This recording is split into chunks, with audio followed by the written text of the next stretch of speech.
역대하 20장 24절부터 37절 말씀 마음을 집중하시고 함께 읽어보십니다.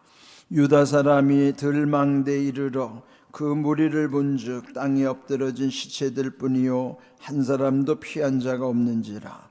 여호사밧과 그의 백성이 가서 적군의 물건을 탈취할새 본즉 그 가운데에 재물과 의복과 보물이 많이 있으므로 각기 탈취하는데 그 물건이 너무 많아 능히 가져갈 수 없을 만큼 많으므로 사흘 동안에 거두어들이고 넷째 날에 무리가 브라가 골짜기에 모여서 거기서 여호와를 송축한지라. 그러므로 오늘날까지 그곳을 브라가 골짜기라 일컫더라. 유다와 예루살렘 모든 사람이 다시 여호사밧을 선두로 하여 즐겁게 예루살렘으로 돌아왔으니 이는 여호와께서 그들이 그 적군을 이김으로써 즐거워하게 하셨음이라. 그들이 비파와 수금과 나팔을 합주하고 예루살렘에 이르러 여호와의 전에 나아가니라. 이방 모든 나라가 여호와께서 이스라엘의 적군을 치셨다 함을 듣고 하나님을 두려워함으로 여호사밧의 나라가 태평하였으니 이는 그의 하나님이 사방에서 그들에게 평강을 주셨음이더라. 여호사밧이 유다의 왕이 되어 왕위에 오를 때에 나이가 35세라. 예루살렘에서 25년 동안 다스리니라. 그의 어머니 이름은 아수바라 실히의 딸이더라. 여호사밧이 그의 아버지 아사의 길로 행하여 돌이켜 떠나지 아니하고 여호와 보시기에 정직하게 행하였으나 산당만은 철거하지 아니하였으므로 백성이 여전히 마음을 정하여 그들의 조상들의 하나님께로 돌아오지 아니하였더라. 이외에 여호사밧의 시종 행적은 하나니의 아들 예후의 글에 다 기록되었고 그 글은 이스라엘 열왕기에 올랐더라. 유다 왕 여호사밧이 나중에 이스라엘 왕 아하시아와 교제하였는데 아하시아는 심히 악을 행하는 자였더라.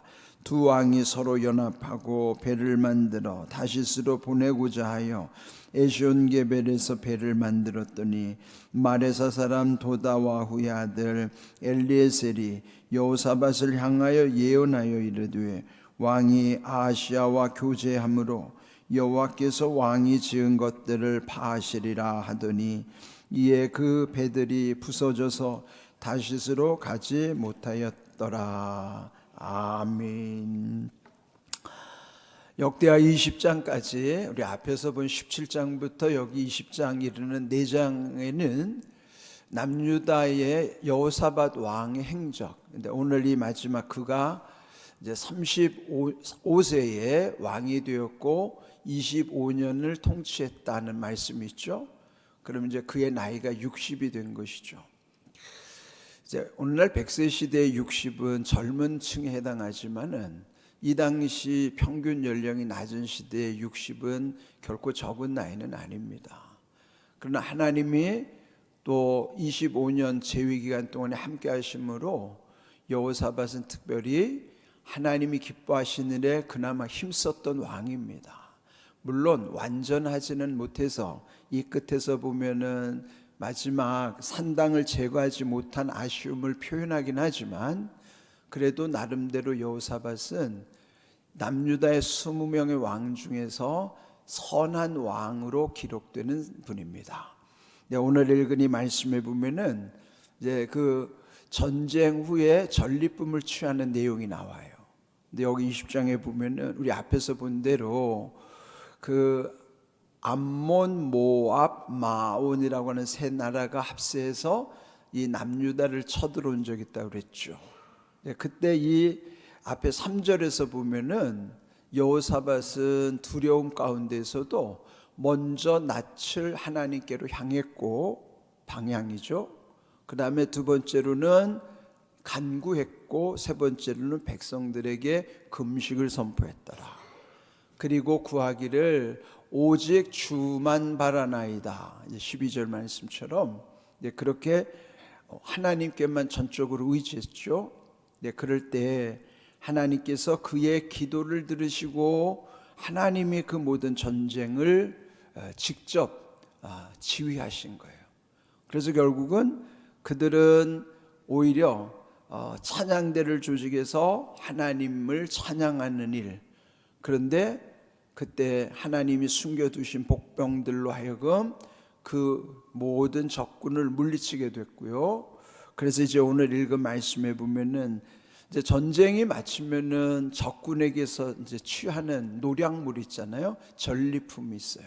근데 그것을 어떻게 거두는가? 근데 거기에서도 보면은 하나님이 예비하신 은혜가 어떤 것인가를 또 알게 되는 것이죠. 24절 유다 사람이 들 망대에 이르러 그 무리를 본즉 땅에 엎드러진 시체들 뿐이요 한 사람도 피한 자가 없는지라. 완전 전멸이 됐다는 거죠. 하나님께서 싸우시니 적군들이 한 사람도 도망갈 수가 없고 다 완전히 전멸이 됐다는 표현입니다. 25절 여호사밧과 그의 백성이 가서 적군의 물건을 탈취할세 본즉 그 가운데 재물, 의복, 보물이 얼마나 많은지 그 물건이 너무 많아서 능히 가져갈 수 없을 만큼 많아서 사흘 동안이나 거두어 들였더라. 자기들은 손끝 하나도 전쟁에서 자기들이 싸운 적도 없는데 하나님이 대신 싸워주시니까 오히려 전리품을 거두는데도 거기에 전리품을 특별히 거기 세 가지를 말씀하고 있죠. 재물과 의복과 보물들.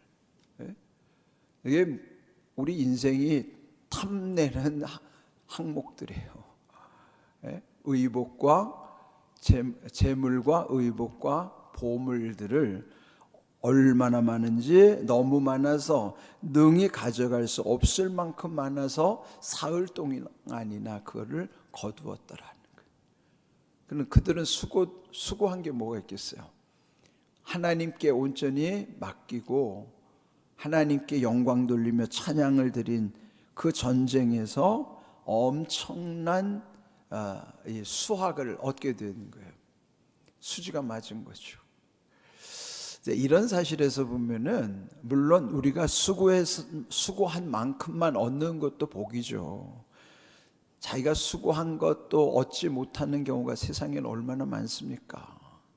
그런데 하나님이 도와주시고 하나님이 함께 하시면은 우리가 상상할 수 없는 은혜를 누리게 하시겠다는 거예요. 물론 우리가 어떤 허황된 꿈을 바라라는 의미가 아니에요.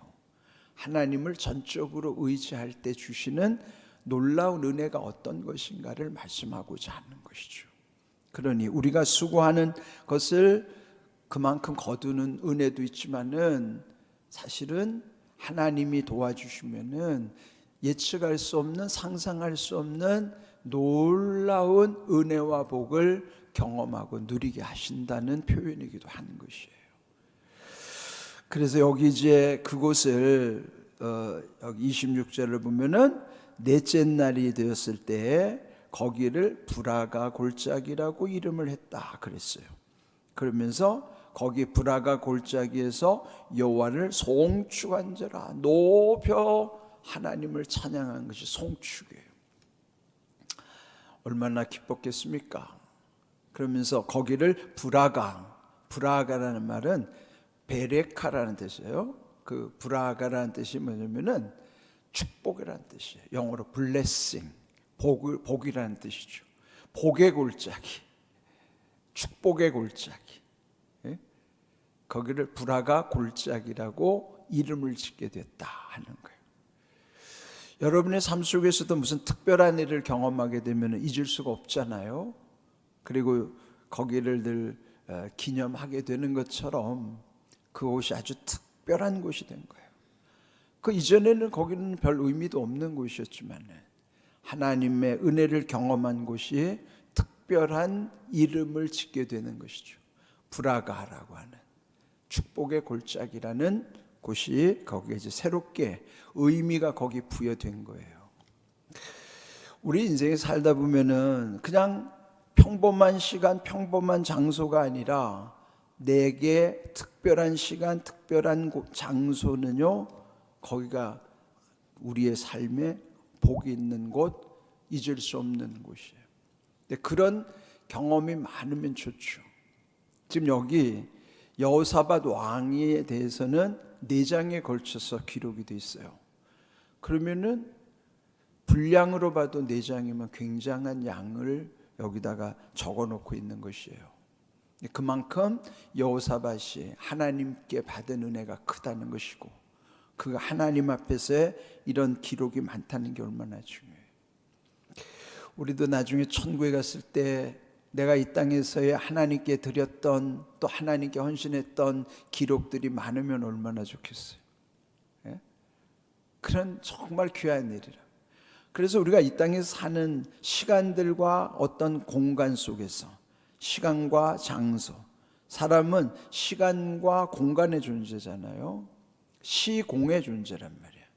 그러니까 시간과 공간 속에서 만남이 이루어지고 역사가 이루어지고 의미가 거기서 발생하는 거예요. 그러니까 우리 매 삶의 순간순간에 그 시간과 공간 속에서의 우리의 모든 것이 늘 하나님께 연결이 돼 있을 때에 그 삶이 아주 복이 있는 인생이고 삶이 의미가 있는 거죠. 하나님과 연결되지 않는 것은 결국 마지막에는 아무것도 아닌 것이 돼요. 무의미하게 되는 거예요. 오늘 하루가 이 첫 시간 하나님께 드림으로부터 하나님과 연결되는 오늘 하루의 삶이 그래서 복이 있는 삶이 되는 것이죠.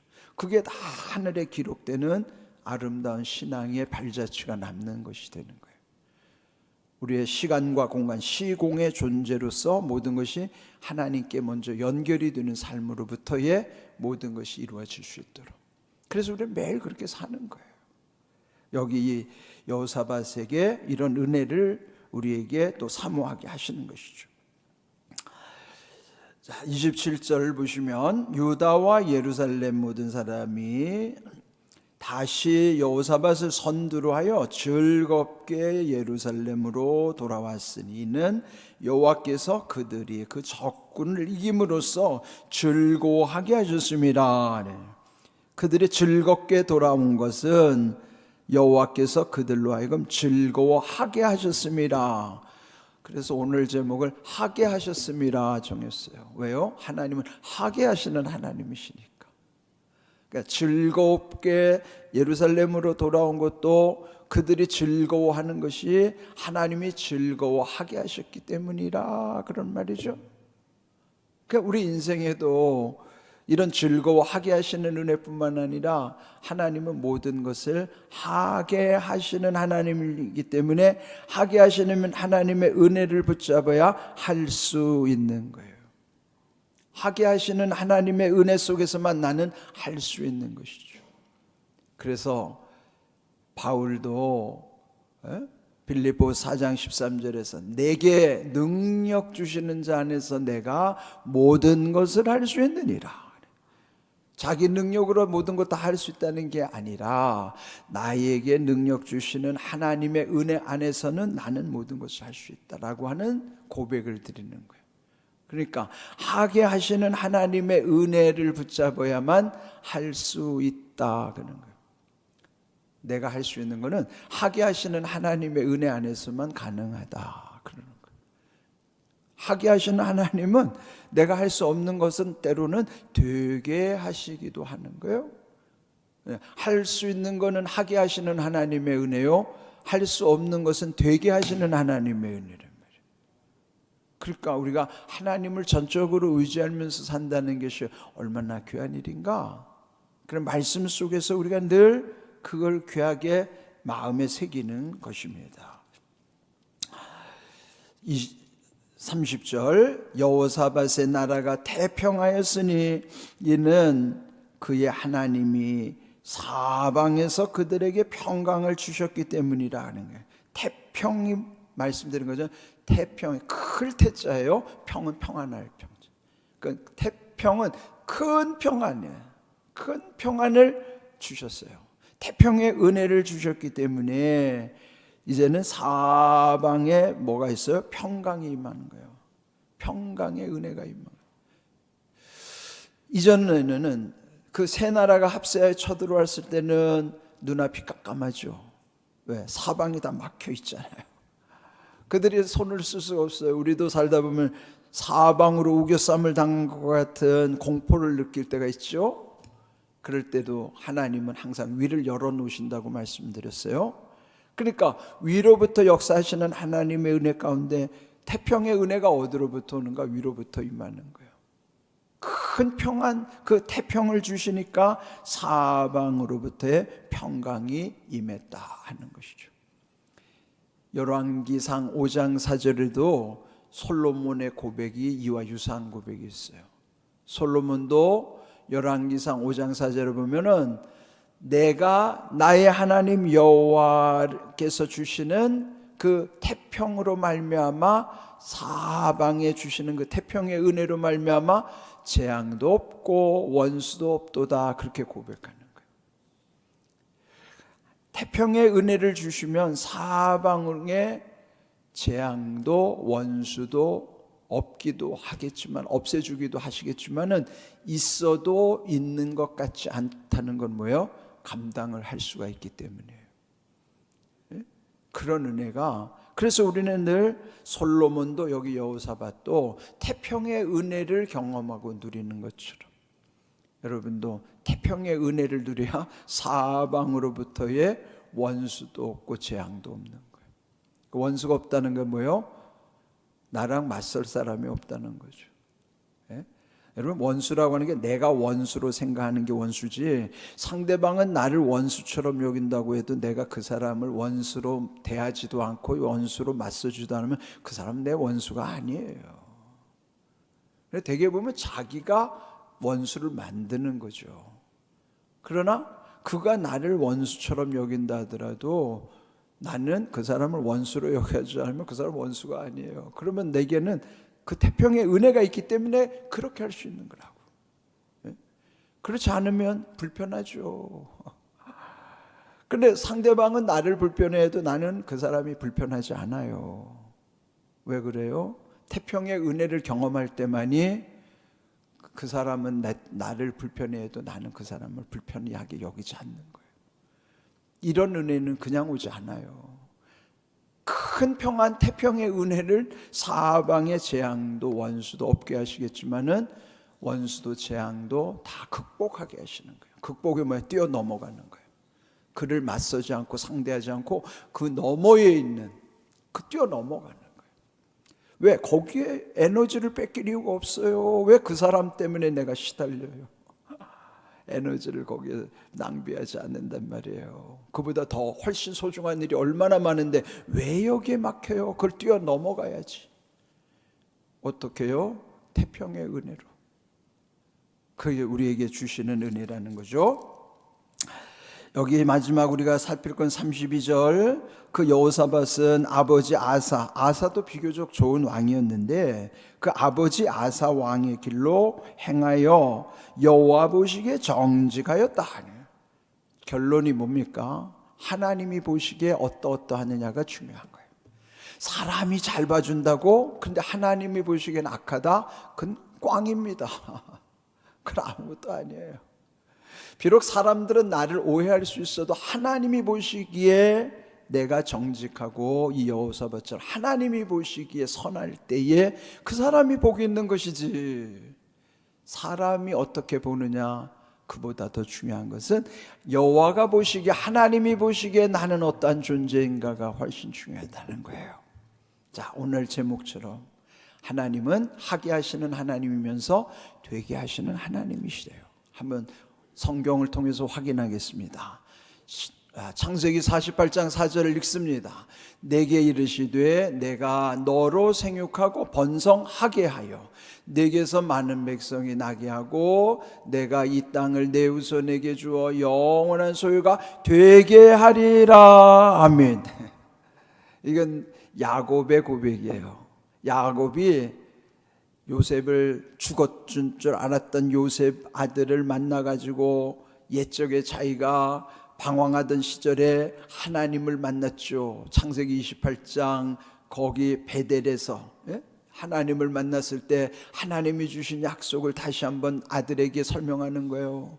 그때 하나님이 나에게 이렇게 말씀하셨다. 너로 생육하게 하고 번성하게 하시겠다고 그 말씀을 하나님이 주셨다. 그리고 영원한 소유가 되게 하리라 라고 말씀하셨다. 그건 뭐예요? 하게 하시는 하나님, 되게 하시는 하나님이란 말씀이에요.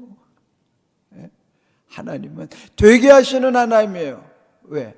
내가 할 수 없는 것은 되게 하시는 하나님이지만 내가 할 수 있는 것도 하게 하시기 때문에 할 수 있는 거란 말이에요. 내가 믿는 하나님이 어떤 하나님인가? 하게 하시는 하나님, 되게 하시는 하나님. 그러므로 우리 일상에서도 중요한 게 뭐냐면 시편 4편 8절 우리 다시 한번 읽어봅니다. 내가 평안히 눕고 자기도 하리니 나를 안전히 살게 하시는 이는 오직 여호와시니라. 자, 우리가 하루 중이나 일상에서 중요한 것은 평안히 누워 자는 거예요. 요즘 잠 못 자는 사람들이 참 많아요. 평안히 누워서 잠을 잘 수 있도록 나를 안전히 살게 하시는 하나님, 뭐예요? 살게 하시는 것도 살게 하는 거, 하게 하시는 하나님 나를 살려주셔야 돼요. 평안에 눕고 잘 수 있게 하게 하시는 하나님의 은혜 가운데서 이루어지는 것이죠. 우리의 모든 일상뿐만 아니라 일상은 하루지만 일생은 내 삶의 끝까지 가는 거예요. 일상이 연결된 게 일생이죠. 언젠가는 일상 후에 일생도 끝날 거예요. 그러나 우리의 삶 속에서 하게 하신 하나님, 되게 하시는 하나님의 은혜를 누릴 수 있도록 여호사밧처럼 날마다 주님과 연결되는 복된 삶이 되기를 주님의 이름으로 축복합니다. 아멘.